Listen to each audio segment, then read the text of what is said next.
देवी कद्रु चतुर और कपटी थी और वो अपने लिए सर्वश्रेष्ठ संतान चाहती थी, अपने से भी उत्तम संतान चाहती थी। और उन्हीं से विपरीत देवी विंता शांत, सरल और भोली थी और वो कम में ही संतुष्ट थी। सरल हृदय की थी आपकी माता देवी कद्रु और देवी विनता अत्यंत ही चतुर और कपटी। और ऋषि कच्छप ने दोनों की इच्छा पूर्ण की और आपकी माता कद्रु की इच्छा अनुसार उन्हें सहस्त्र अंड प्राप्त हुए और देवी विनता के अनुसार उन्हें 2 अंड प्राप्त हुए।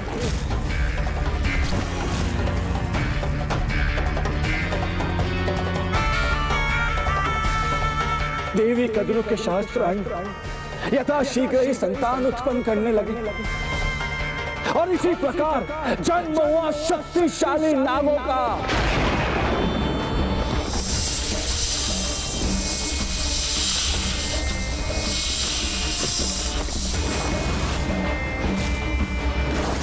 वो एक नाग अत्यंत उग्र था और शक्तियों से परिपूर्ण भी था।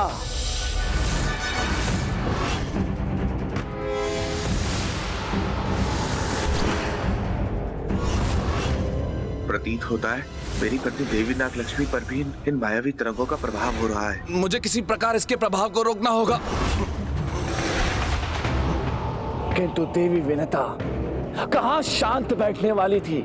उन्होंने समस्त नागों से अत्यंत ही शक्तिशाली और बलशाली संतानों की कामना की थी, किंतु दुर्भाग्यवश नागों के जन्मों के उपरांत भी उनके अंड में कोई भी गति उत्पन्न नहीं हुई।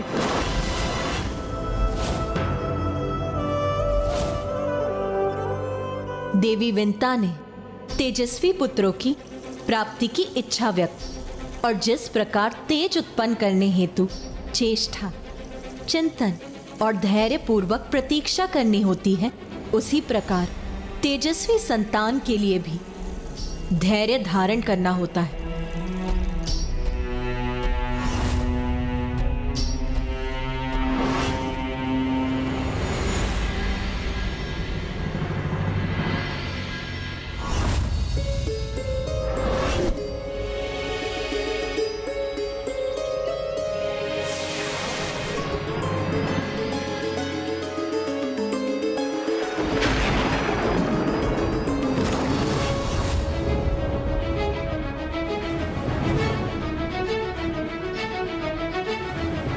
जब प्रतीक्षा करते करते बहुत समय बीत गया तो मां का मन नहीं माना और वो चिंतित हो उठी। और फिर एक समय ऐसा भी आया जब उनके धैर्य का बांध टूट गया और इस पीड़ा से वो इतनी विचलित हो उठी कि उन्हीं के हाथों एक अंड खंडित हो गया। पुत्र, पुत्र, पुत्र, पुत्र, पुत्र।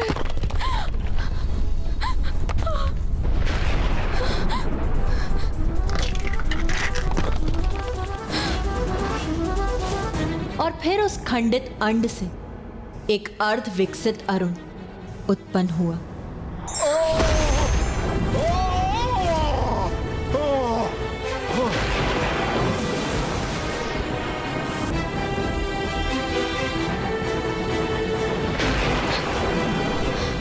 समय से पूर्व खंडित होने के कारण उससे उत्पन्न होने वाले देवी विंता के पुत्र अरुण के पंख अर्ध विकसित ही रह गए।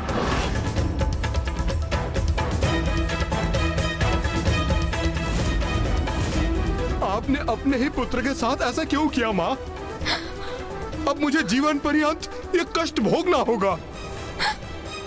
अर्ध विकसित पंख लेकर संपूर्ण जीवन व्यतीत करना होगा।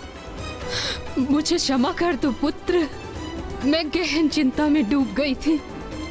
मुझे और देवी कद्रु को एक साथ आशीर्वाद मिला था, किंतु उनके तो सहस्त्र अंड उनके पुत्रों को बहुत समय पूर्व ही जन्म दे चुके थे, किंतु मेरे अंड अभी भी उसी अवस्था में थे। इसीलिए धीरज खोकर मैं ये भूल कर बैठी। मुझे लगा कि उस अंड के आवरण के कठोर हो जाने के कारण तुम उससे बाहर निकलने में असमर्थ हो रहे हो। आपको अपना संयम खोने की अपनी इस भूल का दंड भुगतना होगा। आपको माता कद्रू की दास बनकर रहना होगा।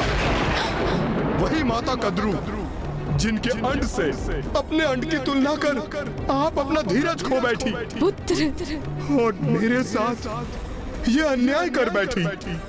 पुत्र, अपनी माँ को ऐसा दंड मत दो। मुझे क्षमा कर दो पुत्र, मुझे क्षमा कर दो।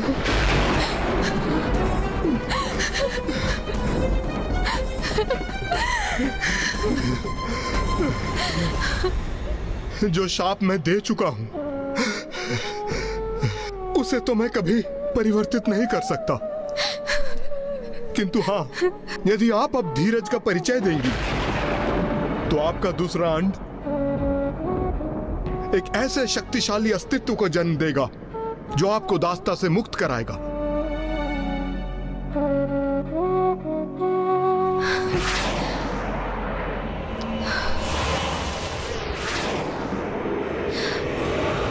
देवी विंता से जो भूल हुई वो एक सरल हृदय माता की भूल थी, किंतु फिर भी उन्हें अपनी संतान से श्रापग्रस्त होने का दुर्भाग्य सहना पड़ा। फिर क्या हुआ माँ? तब अरुण आकाश में ऊंचे उड़ते चले गए और उन्होंने सूर्यदेव के सारथी का कार्यभार संभाला। अपने स्वयं के ही पुत्र ने जिसे दंडित किया, हम आपसे कह रहे हैं तनिक विचार कीजिए। वो स्त्री, वो देवी विनेता कितनी कठोर और कितनी कपटी हो सकती है, जिसके हृदय में कुटिलता निवास करती है। सद्विचार उसे छू तक नहीं सकते और सदैव देवी कद्रू को नीचा दिखाने का प्रयास करती, उनसे ईर्ष्या करती है। ऐसी थी देवी विनेता।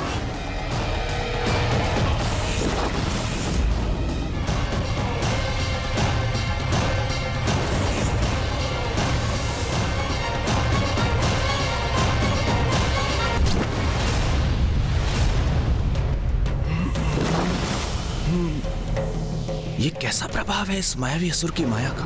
मैं भी उससे प्रभावित होता जा रहा हूँ। उससे अपनी रक्षा कैसे करूं मैं?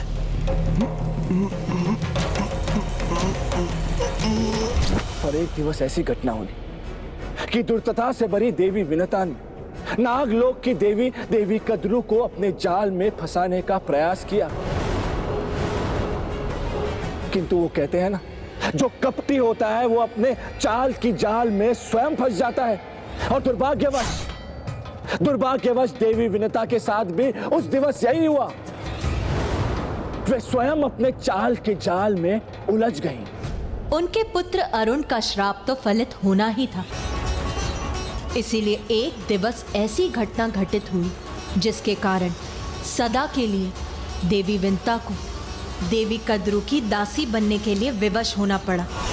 और उस दिवस समुद्र मंथन से उत्पन्न दिव्य अश्व उच्चेश्वरा उनके आश्रम के ऊपर से निकले और उनकी गति इतनी अधिक थी कि देवी कद्रू को यह प्रतीत हुआ कि उनकी पूंछ काली है।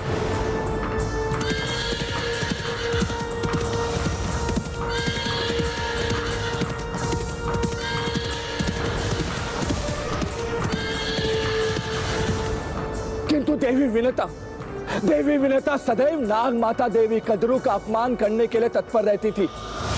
और जब उन्हें ज्ञात हुआ कि नाग माता को इस बात पर विश्वास है कि दिव्य अश्व की पूंछ काली है, तो इसमें भी उन्होंने अपने कपट का परिचय दिया और उन्होंने देवी कद्रू की सरलता का लाभ उठाकर उनसे इस अवस्था पर निश्चित कर दांव लगा दिया।